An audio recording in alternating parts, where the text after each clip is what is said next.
Hi, How are you? I'm good, thank you. Good. Okay. Set of questions. Yep. How do you improve upon your methods? What is your daily learning process, as you mentioned earlier?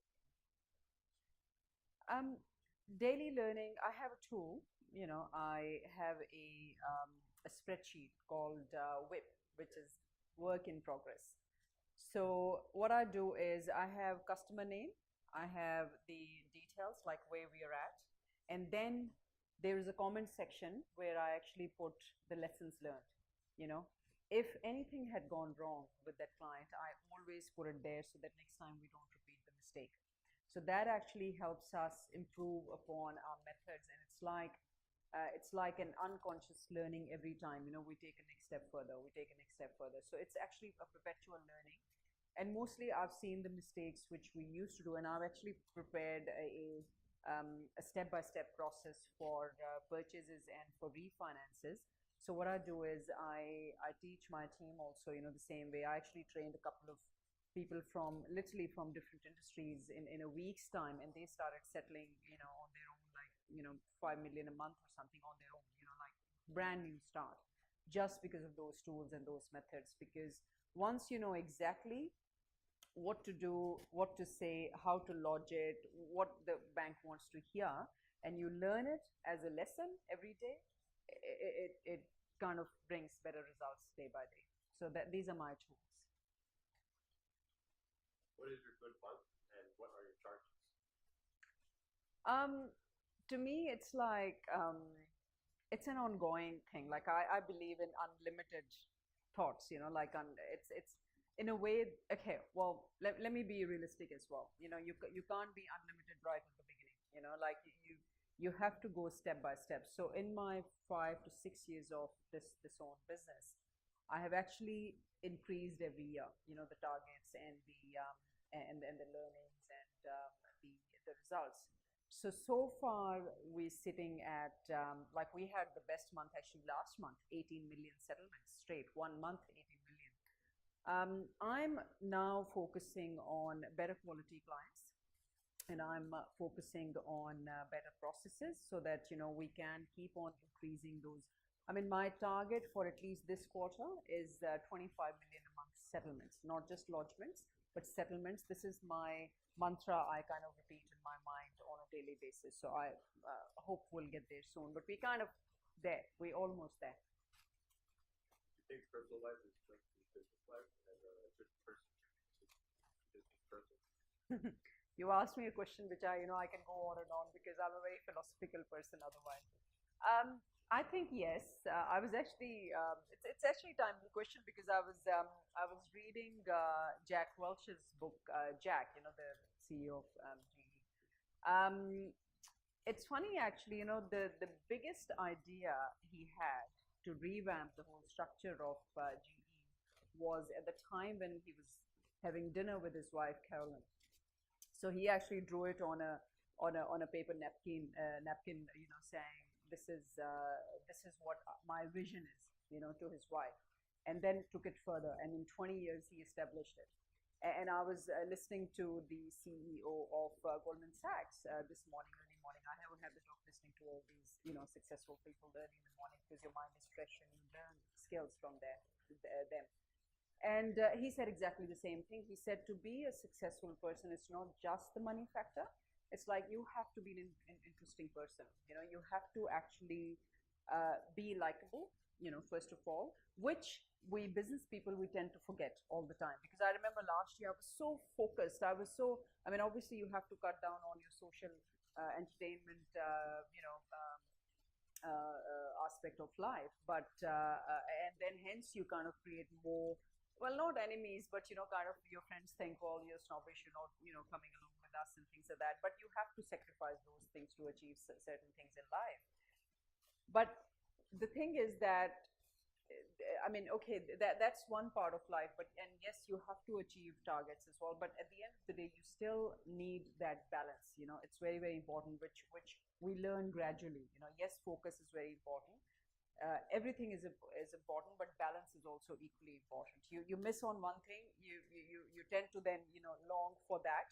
So yes, personal life is very very important, and it is linked. And And your question when you said that whether a good person can be a good businessman, look, I think goodness and badness is actually, if you read again, I'm going to quote these people because I read a lot, and I think like Socrates has said that everything is relative. Morality is actually a relative factor. So I don't know what's good and bad. I mean, as far as you don't harm anybody else, as far as you are not selfish enough to step onto somebody else's requirements or needs, that's what I consider good. But at the end of the day, you have to look after yourself. That's very, very important in life as well. So I don't know. I can't define what's good and bad. Like Robert A. Heinlein has said that one person's theology could be other person's belly laugh. So, but coming back to your question that whether personal life is linked to business life, I'm 100% sure it is, because we are actually, a character is defined by its totality, not just like, we're very good in business, but I'm rubbish at home. I don't treat my partner really well. I don't treat my children very, very well, but I'm the CEO of a company. I don't think that's really, a person who would be admirable, in that respect. How do you define money making process or creative concept? Very good question, actually. I really like that question because I think money making is nothing but self-evolutionary concept. And the reason why I say that, you're actually looking at a person who was absolutely, like when I was in school, I mean, yes, I was actually, there was a bit of a contradiction there because I was always number one in my school, but I was still a very lazy person. Like, I would sleep till midday, and, like all teenagers are, I guess. But then when I started my own business, it was like having a baby, and you have to discipline yourself as a mom. So I think it was a self-evolutionary process, and money comes if you stick to your value system, if you stick to the customers, focus, be attentive to their requirements.